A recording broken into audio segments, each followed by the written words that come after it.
Lyon, combat, Lyon, victoire, Lyon. développement. Écoutez Espérant, la voix qui caresse, chante hymne de Lyon. Nyamane Tumba. Soki olingi nzambe, soki olingi pepe, soki pe olingi mbundu, kosi ekosie, Obadeliwa pepe, kosi ekosie, elomena etumba. Voilà, Kosi Mubundi ya peuple, Kosi Mubundi Pemolongi. Voilà, mesdames et messieurs, bonsoir et bienvenue une fois de plus dans Peuple Mokosi comme d'habitude, votre humble servante Rebecca Modadou. Sans plus tarder, nous entreprendrons déjà avec notre invité. Il s'agit de l'honorable Crispin Goudou Malingo et de Tu Ahmed C, dont la circonscription électorale de Bumba, dans la province de la Mongala. Il est député national, bien sûr, député de la nation. Avec lui, on va parler de la lutte contre la pauvreté, bien sûr, en République démocratique du Congo. Et les initiatives locales du développement. Je les salue, honorable Crispin, bonjour. Bonjour Madame Rebecca. Vous êtes en forme? Très en forme. Honorable Crispin, je viens d'annoncer que vous êtes élu national du Hamadsi dans la circonscription électorale de Bumba, dans la province de la Mongala. Mais vous êtes élu du peuple, vous êtes élu de la nation parce que vous êtes élu national. Vous avez choisi le thème de la lutte contre la pauvreté en République démocratique du Congo. C'est ce que je viens d'annoncer à nos fidèles téléspectateurs auditeurs. Honorable Crispin, pourquoi vous avez fait le choix sur ce sujet? Est-ce qu'on peut avoir des explications un peu plus profondes? Oui, dans le cadre de notre émission Peuple Mokosi, Oui. on s'est assigné le devoir de pouvoir éclairer la population sur les problèmes qui gangrènent la nation. Okay. Et nous avons commencé par la guerre d'agression. Oui. Nous sommes passés par démontrer l'importance aujourd'hui de la mondialisation et son impact, comment aussi nous devons nous protéger contre les méfaits de la mondialisation. Nous sommes passés par l'exode rural, qui est aussi un problème majeur que nous devons en tenir compte pour régler la situation du Congolais. Aujourd'hui, nous pensons que la pauvreté est aussi un problème à résoudre dans notre pays. Voilà pourquoi nous avons choisi ce thème. La lutte contre la pauvreté, c'est un problème majeur, très important, que la nation tout entière doit en tenir compte pour une attaque sérieuse afin de sortir la population congolaise de cette pauvreté. Mais je voudrais préciser qu'il s'agit ici de la pauvreté matérielle.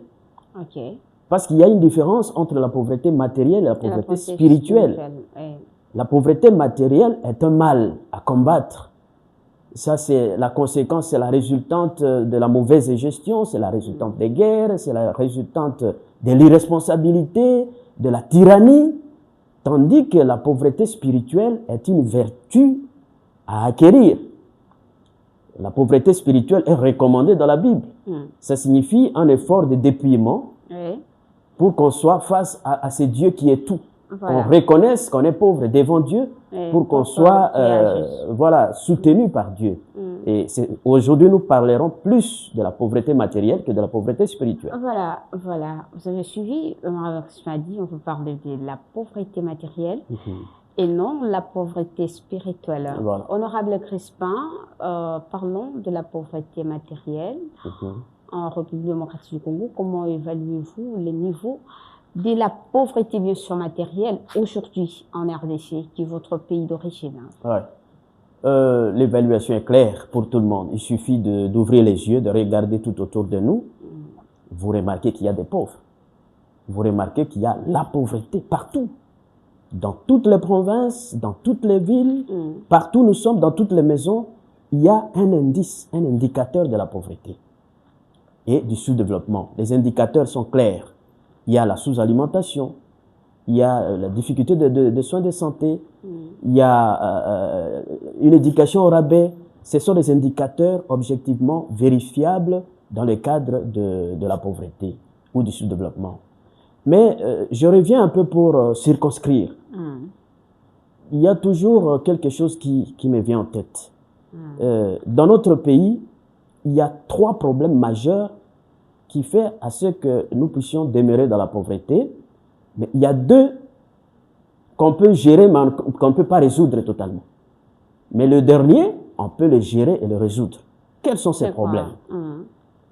Il y a d'abord la situation géographique de notre pays. On ne peut pas résoudre cela totalement parce que nous resterons toujours dans cette situation géographique avec 9 voisins. Nous sommes le seul pays au monde qui est entouré de 9 voisins. Donc, nous ne pouvons que gérer stratégiquement notre position géographique sans totalement élaguer ce problème. C'est un problème qui demeure. Cette position géographique nous met dans des situations telles que, avec des voisins, il faut bien les gérer pour ne pas se laisser avaler par des voisins, comme aujourd'hui avec ce que nous avons avec le Rwanda, l'agression du Rwanda. Et ça nous amène des problèmes. Au lieu que nous puissions mettre en tête la stratégie du développement du Congo, on se met plus à la stratégie de la guerre pour nous défendre. Voilà, donc c'est un problème et ça nous appauvrit.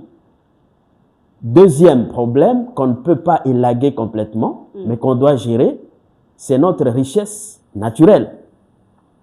Et comme vous le savez, la RDC, elle est le grenier de l'Afrique. C'est comme si quelqu'un était venu tout jeter en RDC. Et ça crée des problèmes. Ça nous attire. Est-ce que ce sont des causes qui à la base? Oui, eh bien, on va parler des causes après, mais là, je réfléchis simplement. La communauté internationale voudrait que cette richesse du Congo soit gérée par tout le monde. C'est-à-dire que ça devienne une richesse communautaire et que les Congolais ne soient que des gestionnaires. Mais finalement, le Congolais veut être propriétaire. Ça crée un problème. Ça crée un sérieux problème. Et le dernier problème qui peut être complètement géré, c'est le leadership de la gestion du pays. Le peuple peut se choisir des dirigeants qui, demain, vont se battre pour que le Congo sorte du sous-développement, pour que le Congo soit riche. Et ça, on peut complètement gérer en mettant en place des gestionnaires capables de pouvoir sortir le pays de ce marasme. Aujourd'hui, nous avons quelqu'un qui se bat. C'est le président de la République. Tout le monde qui est sérieux, lucide, comprend que c'est quelqu'un qui se bat pour nous sortir de cette difficulté. Les 2 premiers vont toujours être là, mais il faut les gérer.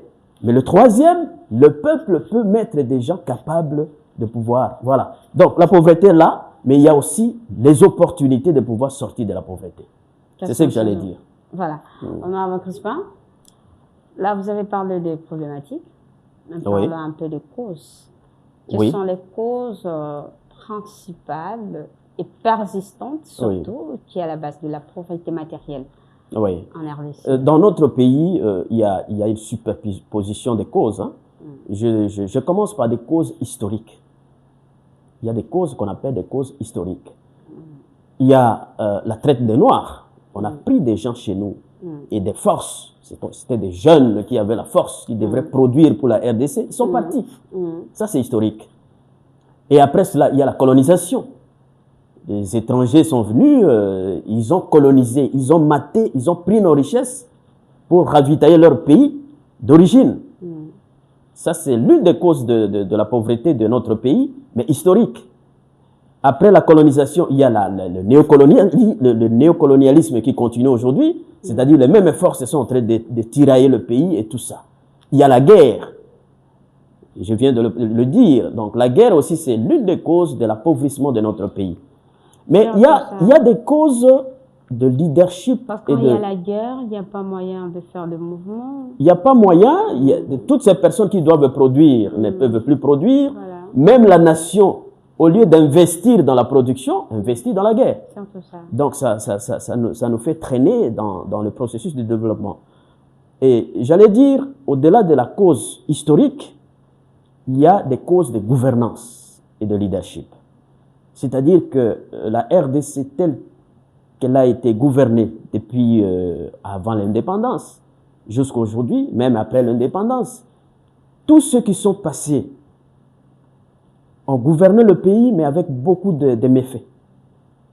C'est-à-dire, ils n'ont pas bien dirigé le pays pour le bonheur de la population, pour le bonheur du pays. Beaucoup ont pillé le pays. Aujourd'hui, nous taxons les Européens d'avoir pillé ce pays, mais il y a aussi des Congolais, complices des Européens, qui ont pillé le pays, qui ont dirigé ce pays, qui ont pris l'argent, au lieu d'investir pour le développement, pour la richesse de ce pays, ils ont amené l'argent ailleurs. Vous vous souvenez, il y a des comptes qui ont été bloqués en Europe, des dignitaires congolais, et qui sont restés là-bas. L'argent est resté là-bas au lieu d'être investi ici. Ça, ce sont des causes de gouvernance. Mais il y a d'autres causes psychologiques, par exemple, et spirituelles, où les gens se sentent complètement comme des enfants qui doivent attendre. Hein, attendre des autres, attendre de l'Occident, et même attendre des dieux. Aller les produire. Même attendre des dieux, attendre tout des dieux. Alors que Dieu nous a créés responsables. Au lieu de travailler. Au lieu de travailler, on attend tout, on passe tout le temps à prier, tout ça. C'est psychologique et c'est spirituel. Et ça appauvrit la nation. Dieu a dit que les faibles ne mangent pas. Voilà. Il y a des causes économiques. Là, le développement, la production. Des gens n'aiment pas de travail, les gens doivent travailler par pression. Et tout ça, voilà. Plusieurs causes qui font qu'aujourd'hui, notre pays demeure dans la pauvreté. Mais nous ne disons pas que nous resterons éternellement dans cette situation. Nous sommes conscients que demain, les choses vont changer.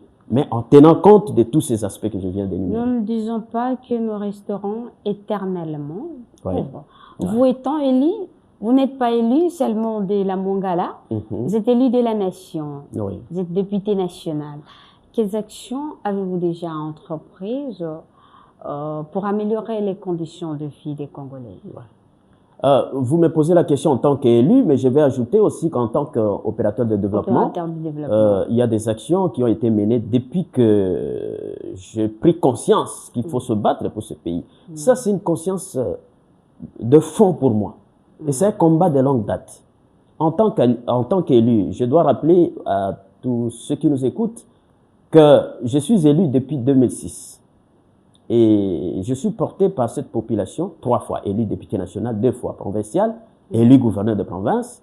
Donc, ça signifie que je suis porté par ma population. Voilà, elle a confiance en moi parce que la population ne peut pas donner des mandats successifs, des mandats successifs pour rien. Donc, il y a quelque chose qui est là. Alors, je voudrais dire qu'en tant que parlementaire d'abord, je me suis investi à faire mon travail comme il faut. Et j'ai toujours été considéré à l'hémicycle comme une bouche d'or qui dit des choses profondes, importantes, sérieuses et qui ne se laisse pas manipuler. Depuis ce temps-là, et j'ai participé activement à des travaux de commission, j'ai fait des propositions. La dernière en date des propositions de loi, c'est la loi qui lutte contre l'exode rural. Et en même temps, je venais... C'est une cause de la pauvreté, hein? Bien sûr. Je venais de me battre également contre... j'ai ressuscité, si je dois le dire ainsi, j'ai ressuscité le décret du Premier ministre sur la ville, donc portant nomination ou promotion de la ville de Bumba en tant que ville. Et je crois que ça évolue. D'ici là, vous allez voir que ça va produire des effets. Donc, de ce côté-là, on travaille dans les limites de notre pouvoir législateur, dans la production de lois, mais aussi dans les contrôles parlementaires. Et nous essayons de le faire convenablement. De l'autre côté, en tant qu'opérateur de développement, je me suis dit, je ne reste pas seulement à travailler comme député, ça veut dire à faire des lois, à contrôler. Non, je dois agir aussi sur terrain. Voilà pourquoi nous avons agi dans le domaine de l'éducation, avec des écoles. Nous avons 2 écoles secondaires qui produisent des diplômés. Depuis 2013, nous avons 2 instituts techniques médicaux. Ils sont là, ils travaillent. Voilà. Ils travaillent. Et finalement, on vient de produire également une institution supérieure, l'ISTAM, qui est aussi fonctionnelle. Et du côté de la santé, on a 13 centres médicaux qui aident des gens. Du côté de l'information, dans votre domaine, nous avons 2 radios qui fonctionnent à Bumba et à Lissala, de 1000 watts. Donc, nous travaillons avec plus ou moins 15 000 membres de notre association de la province de la Mongala. Il y a aussi des champs communautaires, c'est-à-dire chaque structure fait aussi ses actes de développement. Il y a des champs communautaires, il y a l'élevage, le cantonnage manuel par-ci, par-là. Donc, il y a des travaux de pouvoir aider cette population à pouvoir se relever. Honorable Crispin, parlons des institutions. Oui. Parce que ce qui est aussi à la base, de faire remonter et diminuer le taux de la pauvreté. Alors, quel rôle peuvent jouer les initiatives locales et communautaires dans la réduction de la pauvreté? Oui, les initiatives locales. Parce que vous êtes un acteur de développement. Oui, je l'ai toujours dit, les initiatives locales sont comme les vecteurs du développement dans le monde, dans notre pays, et surtout dans le monde rural. Est-ce que ça peut aider à la réduction de la pauvreté? Bien sûr, mais j'ai toujours dit que les projets de développement ne doivent pas se concevoir dans des bureaux climatisés à Kinshasa, dans des villes. Des véritables projets de développement doivent partir des besoins de la population à partir de la base. Parce qu'en ce moment-là, la population s'approprie le projet. Le projet répond à ses besoins et la population s'approprie le projet, pérennise le projet. Mais lorsque des projets sont conçus à partir de Kinshasa, vous les appliquez sur le terrain, ce peuple-là n'est pas co-initiateur du projet, ne comprend pas, et parfois même pas bénéficiaire. Il ne sait pas pérenniser le projet. Ça, c'est un problème très important qu'il faut essayer de résoudre si nous devons faire en sorte que des initiatives locales puissent vraiment aider. Mais il y a beaucoup de problèmes également que nous qui œuvrons dans ce sens-là, dans les initiatives locales sur le terrain, nous rencontrons beaucoup de défis. D'abord, le premier défi est qu'on n'est pas accompagné par l'État. Parce qu'en réalité, toutes ces initiatives sur le terrain, comme dans d'autres pays, doivent être appuyées par le pouvoir public. Appuyées dans le sens de les accompagner dans leur réalisation, mais aussi donner par exemple des crédits, ça se fait ailleurs. Et ça s'appelle des foyers de développement. S'il y a une initiative ici, appuyée, une deuxième là-bas, une troisième là-bas, ça fait 5 foyers de développement et quand ça se met ensemble, ça crée un espace de développement. C'est-à-dire quand il y a du feu ici, vous mettez ensemble et puis ça s'embrase, vous avez un grand feu qui s'allume. Et ça, c'est très important. On n'est pas appuyé, on est de laissés pour compte, mais on se bat parce qu'on doit faire quelque chose là où on se trouve pour le bien de la population qui est là. Il y a ces défis, il y a le défi des infrastructures routières, par exemple, pour l'évacuation de toutes ces productions locales. Ça aussi, c'est un problème. Il y a le défi de la formation de nos membres en matière de développement sur terrain. Ces gens-là qui sont dans des associations, qui ont des initiatives locales, doivent être formés dans la technique à utiliser pour un développement rapide sur terrain. Mais ces techniciens doivent venir d'où? Ils doivent venir des institutions publiques, du pouvoir public. Là aussi, il n'y a pas de formation. Donc les gens se battent, se débattent dans ces initiatives sans une vraie formation, sans de capacité réelle pour réellement faire avancer les choses. Il y a des problèmes de circulation, comme je l'ai dit, il n'y a pas de route pour l'évacuation, des dépôts pour entreposage de la production, tout ça. Donc il y a beaucoup de problèmes pour que nous puissions réellement réaliser ces développements locaux-là dont vous parlez. Voilà, honorable Crispin, on nous signale déjà, nous allons déjà petit à petit pour chuter.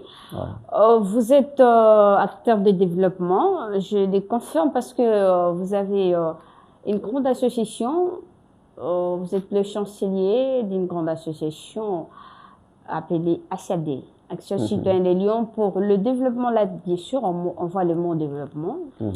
Alors, honorable Crispin, quelles actions que l'ACAD a déjà menées pour accompagner cette lutte, parce que vous devez être exemplaire.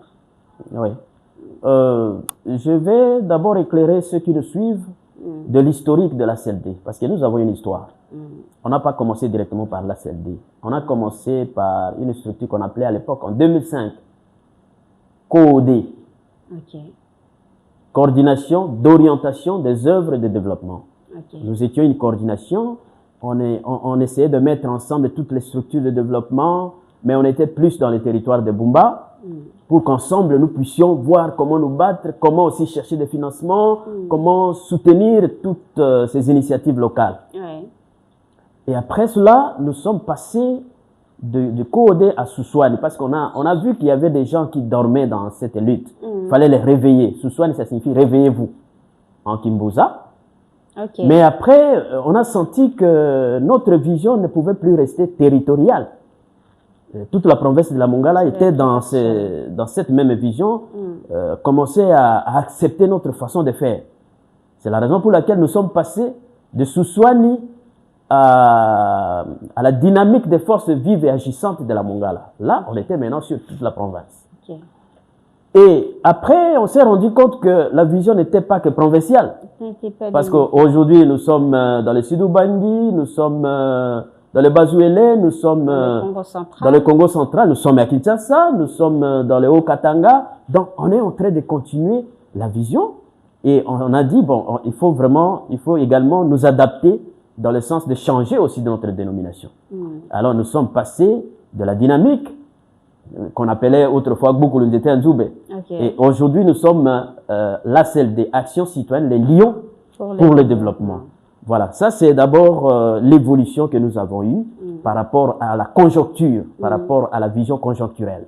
Alors, aujourd'hui, par rapport à nos réalisations, je dois vous dire que nous sommes d'abord bien structurés. Nous avons une coordination nationale, nous avons des coordinations provinciales, coordination territoriale, coordination des secteurs, et nous avons des supervisions des groupements, et nous avons des chefs d'antenne dans chaque localité avec des présidents de base.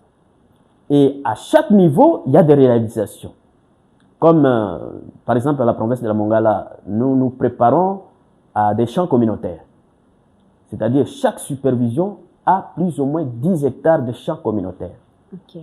Il y a aussi des antennes qui font l'élevage, tout ça. Et puis, il y a des gens qui passent pour contrôler. Ça crée des foyers de développement.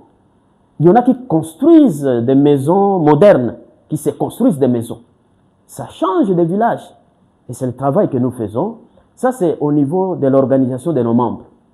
Mais moi-même, comme opérateur de développement, comme membre également de la structure, comme député, j'ai posé des actes pour montrer que voilà ce que nous voulons. Et si on veut le faire, on peut le faire. Donc aujourd'hui, nous avons, comme je venais de le dire, nous avons 2 radios communautaires mis au service de la vulgarisation des notions de développement, des pratiques de développement. Ces radios sont là, à Lissala et à Bumba. Nous avons des écoles, j'en ai parlé ici, on a construit des écoles qui forment les gens. Nous avons construit un centre intégré de développement qui est comme une référence. C'est dans un village à Yambangia où il y a tout. Il y a la galerie où il y a des échanges. Des gens, au lieu d'aller trop loin pour acheter des histoires, ils achètent là-bas et nous les aidons sur terrain parce qu'on se bat pour la ruralité. Je crois que vous avez aussi construit l'internat. Oui, il y a des internats. Il y a un internat. Et il y a l'ITEM. Il y a 2 items. Il y a des centres de formation professionnelle. Donc, on est en train de travailler dans tous les domaines. Nous voyons vraiment l'accompagnement de la CAD dans cette lutte.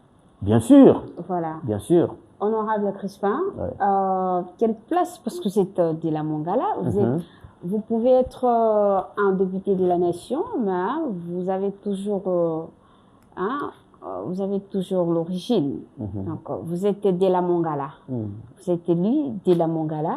Alors, quelle place occupe la Mongala dans votre vision globale du développement, surtout en RDC? Oui, la Mongala, c'est la province qui m'a vu naître et grandir. Je porte toutes les difficultés, les cicatrices de la vie, de la pauvreté de cette province-là. Je les porte en moi. Mais cette province m'a également ouvert au monde, très tôt. J'ai quitté le territoire de Bomba pour Lissala, dans le petit séminaire de Bolongo Molongo, là où j'ai terminé mes études secondaires. J'ai quitté l'Embouza pour l'Engombe, parce que là, j'ai été formé par l'Engombe. Et après mon diplôme d'État, je suis allé à Boamanda chez l'Engbaka. J'ai été formé par l'Engbaka. Et dans la vie religieuse, par des Italiens et Belges. Ça signifie que très tôt, le tribalisme s'est effacé en moi. Voilà. Puisque j'ai été bénéficiaire de la formation de tout le monde. Et on arrive à Kinshasa, formé par des grands professeurs de philosophes comme Mutunda, comme Okolo Okonda, comme Ngoma Binda, tout ça, et des formateurs, des professeurs de l'économie et du développement. Tout cela aussi, d'autres provinces ont ajouté quelque chose en moi. Ça signifie que le tribalisme est complètement mort dans ma tête et l'universalité s'est installée, mais sans totalement tuer la tribalité. Voilà. C'est différent, hein, le tribalisme et la tribalité. Voilà. Donc, je suis là, au service de tout le monde. J'ai continué à remercier la population de la Mongala, qui continue à me soutenir jusqu'à aujourd'hui, député plusieurs fois, tout ça. Mais je sème la sémence du développement partout, avec la même détermination, avec le même empressement. Et tout dépend de la terre qui reçoit cette sémence. Si la terre est bonne, la sémence grandit et produit beaucoup de fruits. Voilà. Donc partout où je passe dans toutes les provinces, je sème de la même manière que j'ai sémé à la province de la Mongala. Voilà. Si d'autres provinces prennent cette vision à bras le corps, ils peuvent faire plus que la Mongala. Voilà ce que j'allais dire. Voilà, honorable Crispin, pour citer, quelles sont les priorités urgentes à mettre en œuvre pour un développement en République démocratique du Congo, un développement bien sûr durable? Oui. Il y a certainement beaucoup de priorités, mais il faut les hiérarchiser. Il y a beaucoup de priorités. D'ailleurs, je dois dire que tout est prioritaire dans cette nation. Mais pour moi, je crois que la priorité des priorités aujourd'hui, c'est de finir la guerre. Voilà. C'est ça la priorité des priorités. Pourquoi? Parce que si on ne termine pas la guerre, on ne va pas investir dans le développement du pays. Tout l'argent va partir dans la guerre. Il faut finir la guerre par la formation de toutes les forces de sécurité, par l'équipement de toutes ces forces et par la dissuasion permanente. Être toujours en état de la préparation de la guerre. Je l'ai toujours dit ici. Et ça, c'est la première priorité. Deuxième priorité pour moi, ce sont des infrastructures. L'interconnexion de toutes les provinces, ça permet à ce que l'évacuation soit facile. Troisième priorité, ça doit être l'économie, la production. Il faut que les gens se mettent au travail pour produire. Quatrième priorité, c'est l'éducation et la recherche scientifique. Il faut produire des têtes qui vont faire développer ce pays, mais il faut aussi produire des idées de développement, des personnes ou des outils qui doivent nous aider à se développer. Et ça, c'est la recherche scientifique. Donc, il y a plusieurs priorités, mais je ne cite que ça. Mais il faut également savoir planifier. Parce que dans le domaine du développement, il faut la planification. S'il n'y a pas de planification, si chacun travaille en désordre, alors on ne va pas atteindre notre objectif de développement. Voilà, mesdames et messieurs, nous sommes à la fin de notre émission.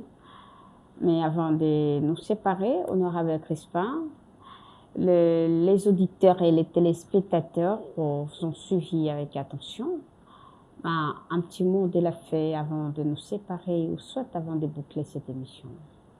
Merci beaucoup, le grand lion, fils de l'eau, de la terre, du feu et de l'air, vous demande de pouvoir vous engager pour le développement de ce pays. C'est une mission divine. Dieu a dit, allez, multipliez-vous, mais transformez la terre. Transformez là où vous êtes. La multiplication, c'est une demande de tout le monde. Même les animaux se multiplient. Mais ce qui est spécifique à l'homme, c'est la transformation, le développement de son milieu. Faisons tout ce qui est à notre pouvoir pour transformer notre milieu dans le sens positif, parce qu'on peut aussi transformer négativement. Mais nous devons nous battre Je crois que Dieu nous a donné l'intelligence et tous les atouts pour que nous puissions quitter l'état inférieur vers l'état supérieur. Et c'est ça le développement. Voilà. On boucle cette émission par le mot Grand Lion Fils de l'eau, du fait, de l'air. Nous demandons, nous, Congolais, de se mettre au travail, surtout l'unité pour faire développer ces pays et surtout un développement durable. Merci de nous avoir suivis. Restez branchés. On se retrouve à la prochaine occasion et à la même heure. Au revoir. Combat, victoire, développement. Écoutez Espérant, la voix qui caresse, chante hymne des lions. Nyamane Tumba. Soki olingi nzambe,